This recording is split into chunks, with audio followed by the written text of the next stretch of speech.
Hey YouTube, Meef Magnet here. Welcome to episode 17 of our FTB Continuum quick tips and tricks. Um, Today we're going to go over a little bit of power generation. Now, if you've gone through the rest of the episodes and you've kind of watched this stuff come together for me, because I'm kind of doing this on the fly, you'll notice that these machines here are power hungry little bastards. And they're not afraid to eat up any RF. Like they don't give a shit. No shit is given. Let's take a look and see. I'm gonna throw this in the grinder here from Tech Reborn. So just the iron itself. See, this isn't moving real fast, but the energy. I guess the energy change. There's enough buffered here, but you can see this. Eventually, it's ridiculous the amount of energy this thing uses. And we can kind of test that. Let's take a look here.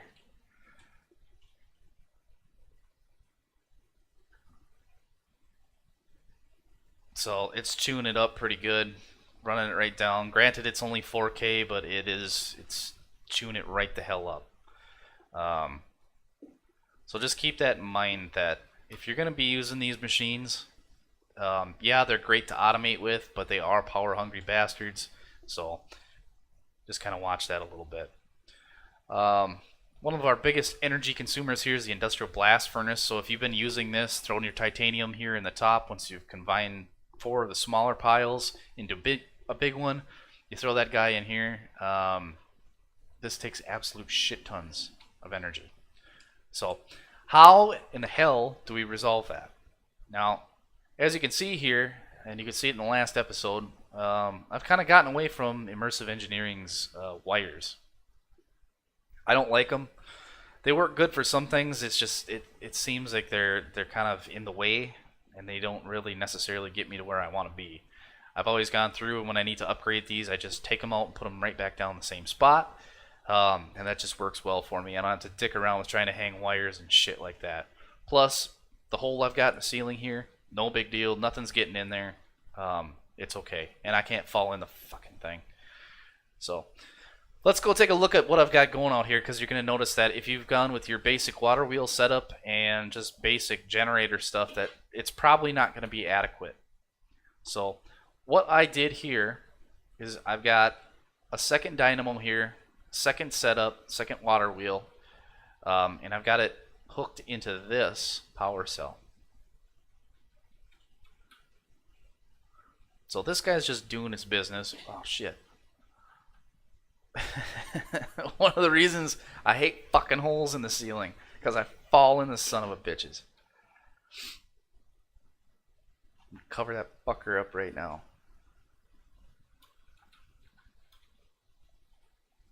Because we don't need it.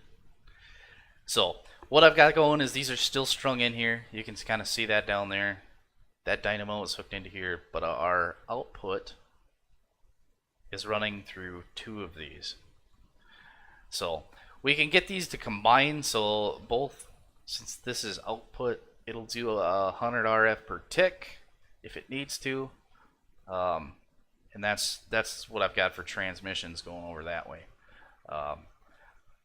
The 2 dynamos kind of just do their business. I think they're putting out slightly less than 80 RF per tick, so they're not awesome, but those things are going. It's passive. I don't have to do anything. I don't have to maintain them. I don't have to do shit. So let's take a look at what I've got going up here, because this is the second part of the setup, and eventually everything's going to be moved up here. You see that there's a couple more ways that we can generate some RF here. So these bad boys are part of Immersive Engineering. This is just a windmill, and this is the same kinetic dynamo that's used with water wheels. It's just that you're using a windmill instead. And these guys don't put out a shit ton. I think they do, I think these only do like 30 RF per tick, which isn't really anything. But they seem to do a decent job. They work pretty well. Just to continually, create RF for you. By themselves, without the tough fabric on there, they're okay. If you're gonna go this route, and I did just because it's simple, and I do a certain amount of sitting around, not doing shit for a while, I just let this run, and it'll generate for me. Um, like I said, I'm not as aggressive as I could be, but that's okay. So if you want to go this route, just remember that if you're going to do windmills, let's check out immersive engineering. If you're going to go ahead and make these windmill sails, you need a shit ton of tough fabric, and that's going to be industrial hemp fiber. And you're going to need stacks and stacks and stacks of it for 3 windmills. It took me a little while to make that. Cool thing about this is you can actually use a iron pickaxe with luck 3 on it to smack the top of those hemp plants, and it'll give you way more than if you just used your hand. So keep that in mind. That's a kind of a cool trick that we can use to increase that hemp fiber output a little bit. Let's take a look at the rest of this system. So these are just hooked up. I didn't convert these over to flux duct yet. Eventually I will. I'll hook them all into a one line and run it across. I just don't have the material right now. I've got this set up so that this medium power cell and this regular low, these guys work in tandem. So it says it's 10.3 million RF. It's actually 10 and a quarter million RF, because these two have combined. Nothing really spectacular to see here. There you can see it. That's more accurate. This information screen is kind of handy, so kind of watch for that. I think some of that stuff is further down this way. If you look at this compact power, you'll see this. 10 million RF are stored here, and the transfer is 500 RF per tick per connection. So kind of cool how this works. These are expensive. If you look at power cells, you're going to see that these mediums, you're looking at the power cells themselves aren't all that expensive, but when you get to data storage circuit, these are emerald plates, not that difficult to make, but the Lapotron crystals are kind of a pain in the ass. A lot of triple batteries. That's a lot of just random fucking around, because these all have to be empowered. Double batteries, these aren't, but you're still making a bunch of them, so keep that in mind. This high stuff isn't even attainable until you actually have a reactor going for plutonium, and then have a shit ton of inderium here, which I'm not even close to. So keep in mind, you can daisy chain these power cells together. I think these can be, 9 by 9, which is quite a big multi-block. But 10 million RF in this guy. So if you're kind of just sitting around, you're kind of bored, get these passive things going. I mean, it's passive. So if you're down, if you're working on something else, these guys are going to generate for you. You don't have to maintain them. Some of the limitations for these windmills, though, is that if this is obstructed a few blocks in front of it, they don't run as fast. And I think the way I set these up, I probably should have made them up higher, just because I think they might have run a little bit faster. I might test that out a little bit later, but for right now, since they're doing their thing, I really don't give a shit. So I'm just going to leave them the way they are. You'll notice here that since I've been able to get that EFAB to function with RF, I've been able to make this redstone transmission coil. So you can see here, so the time is 5 seconds. It takes 5,000 RF at 50 RF per tick. So you need the upgrade in order to make it. We went over that in the last episode, but you can make this transmission coil. And these aren't all that expensive to make. It's kind of just the RF and getting past that breaking point of that EFAB with RF in it in order to make it. So I threw this steam dynamo on here. It's running off coal. It just does its thing. It does have a kind of a buffer here. Right now it's out of water. So water isn't consumed all that fast in this machine. You do have some control over it. Since this is disabled, I just let it run. Let it do its thing. It's good for 40 RF per tick. So yeah, 40 RF per tick, and it's pretty efficient. It does a good job. and you can kind of see here 24K RF. So let that go. You can supplement it. I hooked it into this machine. It does well. You're going to notice that if you put this thing on here, it's probably not going to aim correctly. You can use a crescent hammer, and you can shift this guy around just like that. So get it to hook into the machine. You should be good. Should hold all this stuff. Everything will be all right. One of the things I've got going here, and I do need to change, is I'd like to get these pulled off here because they are not doing the maximum input here.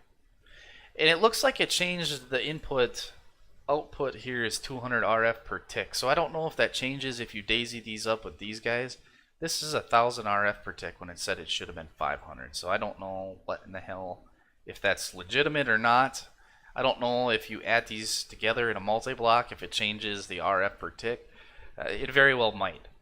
But if you look at this, it says flat out transfer is 500 RF per tick per connection. So the truth there, I'm not sure if it goes up. I got to get the material together and make some more of these to test that, but kind of keep that in mind. You can see if you look up at the top of the screen there that the input output changes. So 1200, it looks like it changed. So keep that in mind, play with it, kind of mess around with it and look at it. But that's kind of what I've got going. I do not have the rest of this shit hooked up, so let's run back inside the base. You can see here I upgraded this to HV wire all the way down. It was incredibly expensive to make. Actually, it really wasn't that bad. It was more time consuming than anything else. If you want to use the immersive engineering stuff, feel free. Like I said, I'm not a fan, just because I don't like to have a billion connections. And this stuff just works really well and plugs holes so you can't fall in them. So I've got this hooked in through the roof. It comes down, runs under these mezzanines, and this is all feeding each other. These machines are hooked in.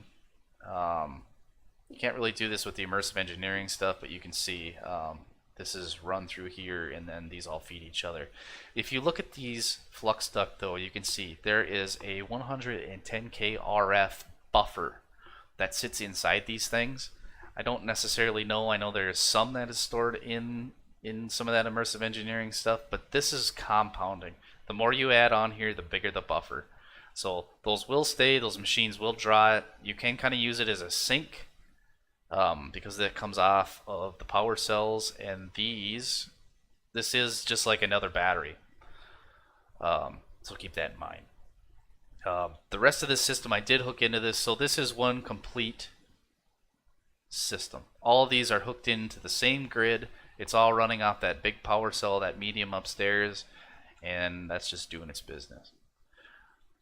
So the way I've got this hooked up, you can kind of see here this RF storage is another 100K RF. These just sit here, but these offer a bonus to what you've got going for this EFAB grid. So you can absolutely use that steam dynamo. There are some other dynamos that you can use. Let's take a look here. So thermal expansion's got the steam, compression, reactant, and enervation. The compression's not expensive, but this one I think you're using some petroleum products. Nope, this is fluid fuel and coolant. And I think there's biodiesel. I think you can make there's some kind of petroleum products you can make that should run in there. This reactant dynamo runs off different temperature sources, so like if you're using packed ice and lava, the difference between the two generates redstone flux. Then you've got this guy. This pulls redstone flux out of different materials. So depending on what you stuff in there, and I'm not sure what this is, I might hook this up later, but we'll find out. But I'm pretty sure this is kind of out of the realm of doing things with, just because in the past it hasn't been worth it. But I said the same thing about that drill, and that has become worth it. So that's going to be something I might explore in the next episode or two. It's not really all that expensive. It's just the transmission coils. So keep that in mind. Power generation is going to change a little bit. It looks like in the next, actually in the near future here, it looks like there's going to be a bunch of stuff here. It's like this fusion guy. This stuff, it looks incredibly expensive. I purposely haven't done anything with this void miner yet because I didn't have the RF generation to do it. I think I might now, but I'm going to have to come up with a set of switching or devices to switch stuff off, kind of a control thing. And I think I found a way to do that pretty easily. If we look at wireless redstone, this stuff is all here. So the transmitter, the receiver, that stuff is all still here, and that'll kind of give me a little more control over what I got going here. I'm probably going to build a little bit of a power grid, I guess, and we'll go from there. So keep in mind, generate that RF, shit tons of materials, get your industrial hemp growing, keep dumping out that creosote, and yeah, whatever you can find for materials, keep going. As you can see here, it's looking pretty sad. I'm going to have to go get some materials and then see if I can get started on a void miner to check that out. So that's it for this episode. We'll come back when we got some more stuff worked in here, and then we'll go from there. So until next time.